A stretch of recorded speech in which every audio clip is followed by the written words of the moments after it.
Assalamualaikum warahmatullahi wabarakatuh. Saya Atika Mulia Malfiroh dengan NIM 40121048 dari kelas 6 Ekonomi Syariah B akan menjelaskan resume materi mengenai mata kuliah Manajemen Produksi mulai dari pertemuan 2. Memasuki materi yang pertama ada ruang lingkup manajemen produksi.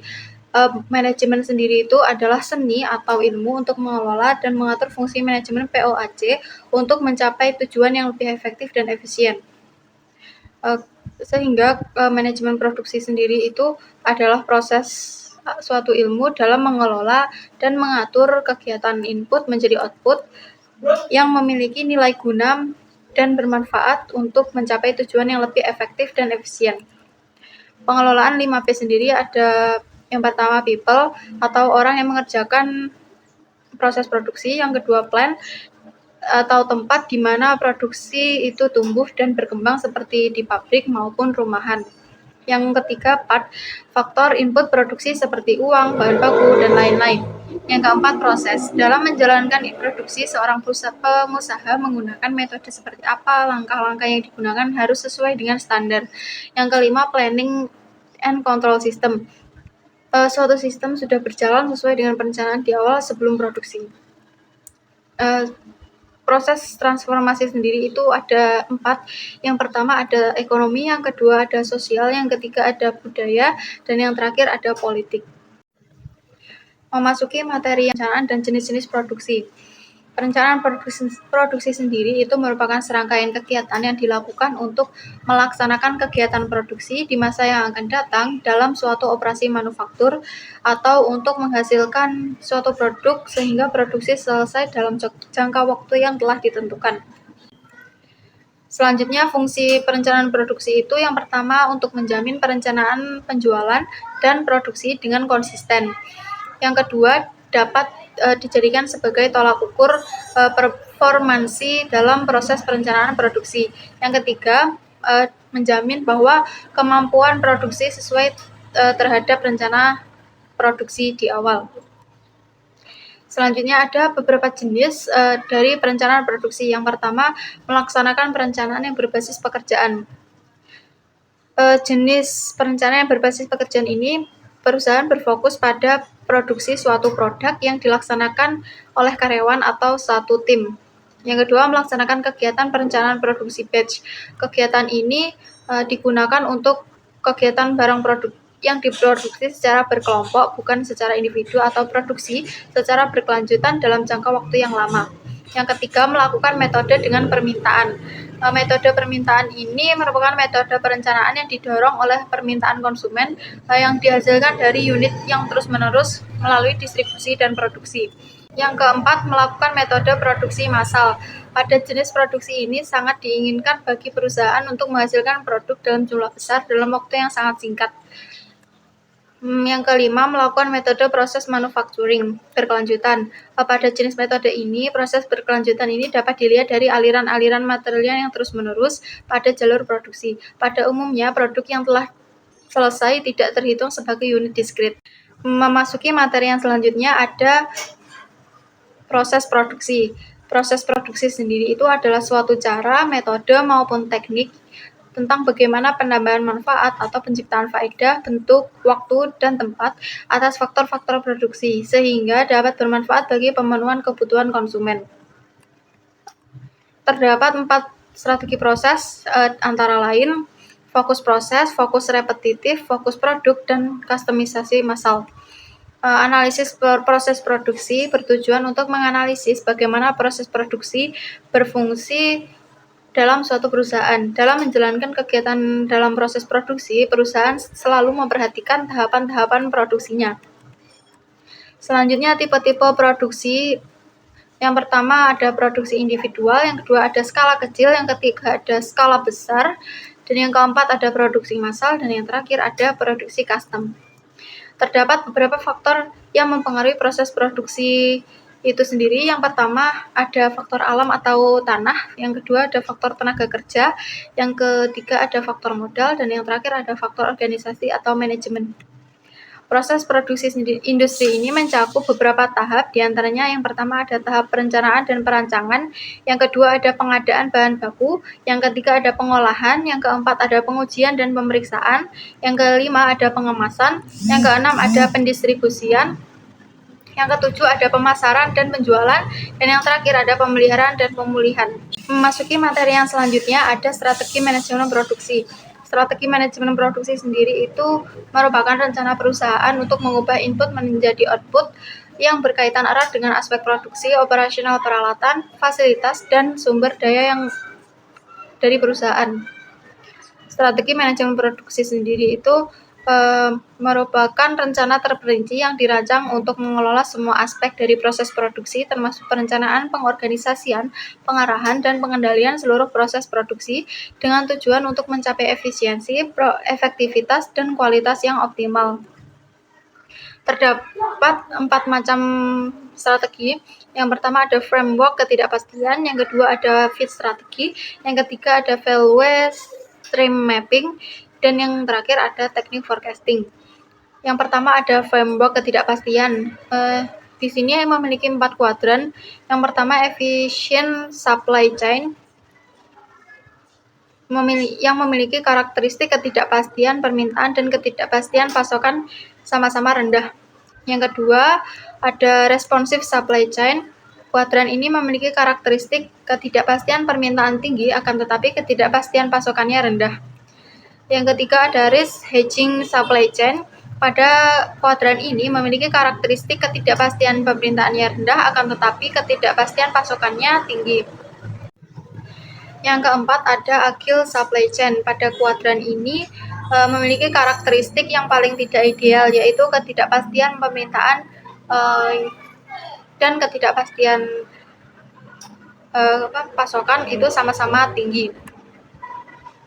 Yang kedua, fit strategi adalah kesamaan tujuan antara strategi pasokan, produksi dengan kompetensi perusahaan.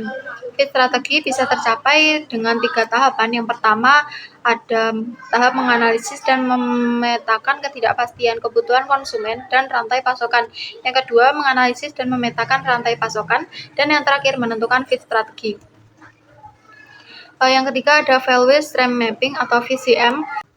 Tujuan dari VCM ini adalah mengurangi waste dan meningkatkan efisiensi. VCM ini terdiri dari 4 tahapan yang berurutan. Yang pertama ada mengidentifikasi produk dan kelompok produk. Yang kedua membuat value stream system yang sedang berjalan saat ini guna memetakan masalah. Yang ketiga membuat value stream usulan untuk masa depan. Dan yang terakhir melakukan langkah korektif untuk memperbaiki atau memperkecil gap di antara value stream system yang sedang berjalan saat ini.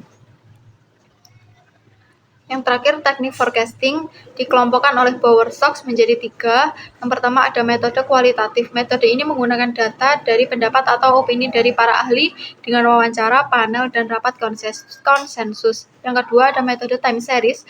Berbeda dengan pendekatan kualitatif, teknik time series dalam forecasting mengandalkan data atau histori masa lalu dengan sangat kuat. Yang ketiga ada causal. Teknik ini paling jarang digunakan karena tidak bergantung dengan data utama, akan tetapi menggunakan data independen lain. Materi yang selanjutnya ada tujuan dan pengendalian manajemen produksi. Produksi sendiri itu merupakan penciptaan atau penambahan faedah bentuk, waktu, dan tempat atas faktor-faktor produksi sehingga lebih bermanfaat bagi pemenuhan kebutuhan manusia. Elemen-elemen dari pengendalian produksi. Variasi elemen ini dalam pengendalian produksi diantaranya yang pertama elemen ini mengontrol kualitas dan kuantitas bahan yang dibeli atau yang sedang dalam pengiriman. Yang kedua, elemen ini mengontrol persyaratan ketersediaan bahan pendukung dan peralatan yang menjalankan proses produksi. Yang ketiga, elemen ini mengontrol kapasitas tenaga kerja, peralatan, dan mesin yang tersedia dan juga membantu penjadwalan produksi. Yang keempat, pengendalian produksi membantu penentuan waktu pelepasan produk ke pasar. Yang kelima, elemen ini juga membantu mengontrol jumlah akumulasi pekerjaan yang berbeda di berbagai bidang pekerjaan. Yang keenam, elemen ini mengurangi terjadinya kerusakan dan pembusukan pada bahan material produksi. Dan yang ketujuh, elemen ini mengontrol produksi barang yang berbeda agar pengiriman barang tersebut tepat waktu. Dan yang terakhir, elemen ini memperlancar aliran informasi dan material. Memasuki materi yang selanjutnya ada manajemen biaya produksi. Manajemen biaya dalam produksi ini sangat penting karena membantu perusahaan untuk mengurangi biaya produksi, meningkatkan efisiensi operasional, dan memperoleh gambaran menyeluruh tentang proses produksi. Dengan analisis biaya produksi, perusahaan dapat mengidentifikasi area yang dapat dioptimalkan dan mengambil langkah-langkah berdasarkan fakta yang mendorong keberhasilan jangka panjang. Manajemen biaya juga dapat membantu perusahaan untuk mengelola biaya tetap dan variabel, mengukur efisiensi biaya produksi, dan menghasilkan serta mengendalikan biaya yang tidak langsung. Selanjutnya ada unsur-unsur biaya. Yang pertama ada biaya bahan baku. Biaya ini dikeluarkan untuk mendapatkan bahan baku yang digunakan dalam proses produksi. Yang kedua ada biaya tenaga kerja langsung. Biaya ini dikeluarkan untuk tenaga kerja yang langsung terlibat dalam proses produksi. Yang ketiga ada biaya overhead pabrik atau biaya produksi tak langsung. Dan yang keempat ada biaya komersial. Dan yang kelima ada biaya penjualan. Biaya ini seperti digunakan pada kegiatan pemasaran, penjualan produk, seperti gaji, bagian penjualan, biaya iklan, dan lain sebagainya. Dan yang keenam ada biaya administrasi dan umum. Biaya ini digunakan oleh perusahaan secara umum di luar biaya produksi, seperti biaya listrik, telepon kantor, biaya sewa gudang perusahaan. Memasuki materi yang selanjutnya ada analisis kelayakan produksi. Definisi dari studi kelayakan sendiri itu adalah penyelidikan apakah suatu proyek dapat dilaksanakan secara sukses. Pentingnya kelayakan produksi dalam suatu perusahaan adalah bahwa produksi yang efisien dan efektif membantu perusahaan meningkatkan kualitas dan kuantitas produk yang dihasilkan, mengurangi biaya produksi, dan meningkatkan keuntungan studi. Faktor-faktor penting dalam studi kelayakan produksi antara lain sumber daya alam seperti tanah, air, bahan baku. Yang kedua ada modal. Modal sendiri itu mencakup analisis biaya produksi termasuk biaya modal yang diperlukan untuk membeli bahan mentah, membangun fasilitas produksi, dan membeli peralatan. Yang ketiga ada tenaga kerja. Ini mencakup analisis ketersediaan tenaga kerja, kualitas pekerjaan, dan biaya tenaga kerja. Dan yang keempat ada kemampuan. Ini mencakup analisis ketersediaan kinerja termasuk kemampuan teknis, manajerial, dan operasional.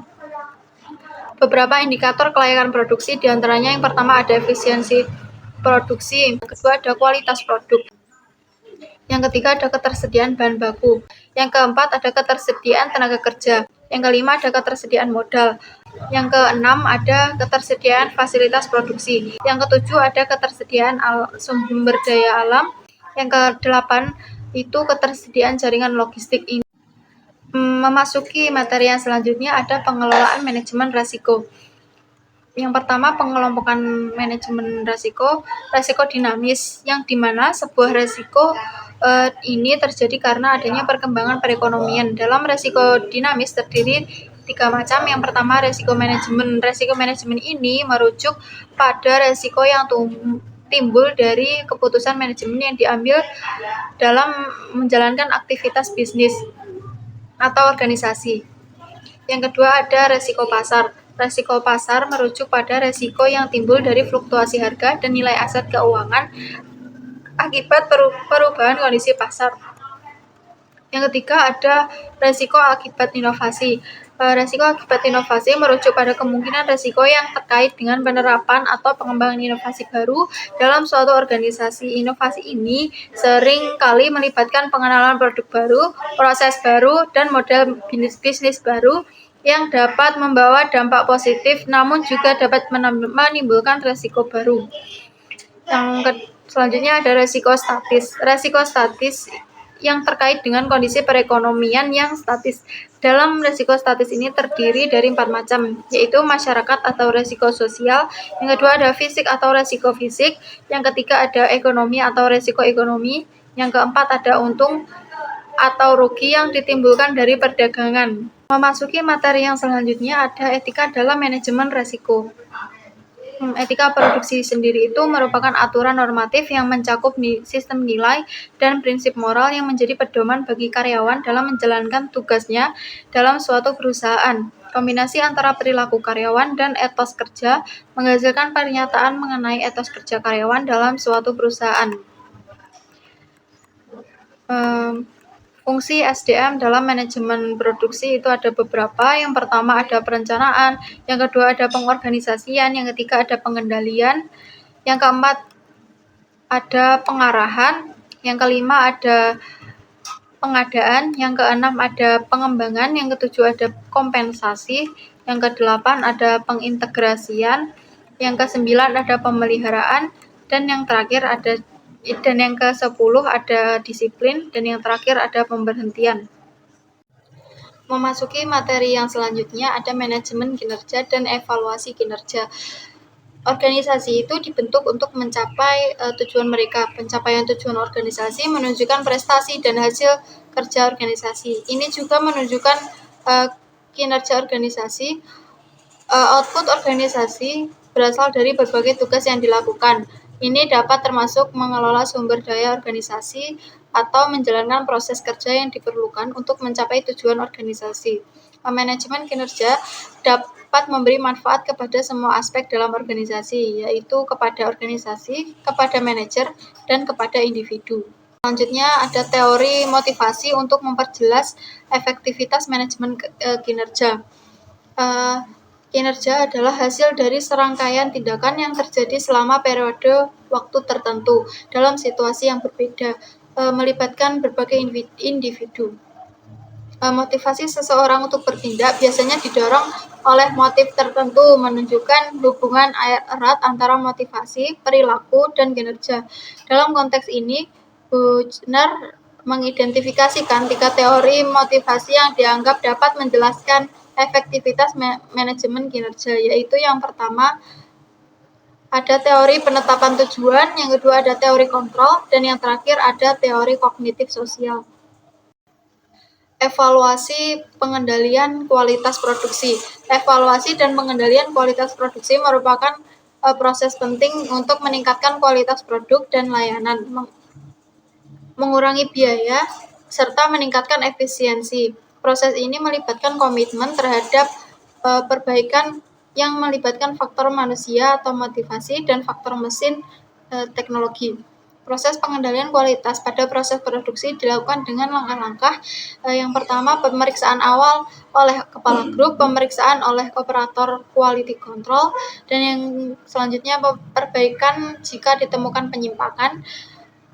Pengulangan langkah 1-3 hingga produk memenuhi standar, dan yang terakhir penyimpanan produk yang telah memenuhi standar.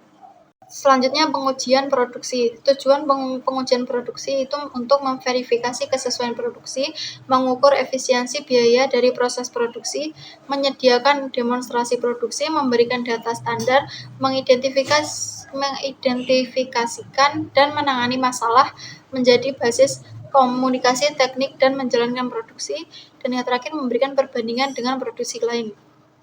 Selanjutnya, kegunaan pengujian produksi itu untuk meningkatkan efisiensi produksi dan kepuasan pelanggan, menilai masa simpan kualitas produksi yang lebih baik dari pesaing, dan memberikan saran yang bijak mengenai harga, merek, kualitas kemasan produksi, serta melakukan pemantauan berkala terhadap kualitas produksi. Selanjutnya, pihak yang berperan dalam pengujian produksi itu yang pertama ada pemerintah, yang kedua ada organisasi konsumen, dan yang terakhir ada perusahaan.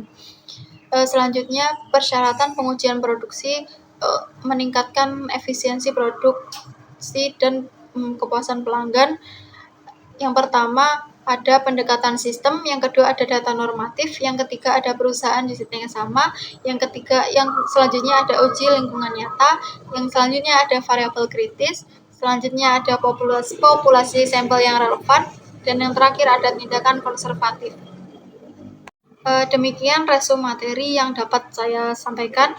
Ada kurang lebihnya saya mohon maaf. Wassalamualaikum warahmatullahi wabarakatuh.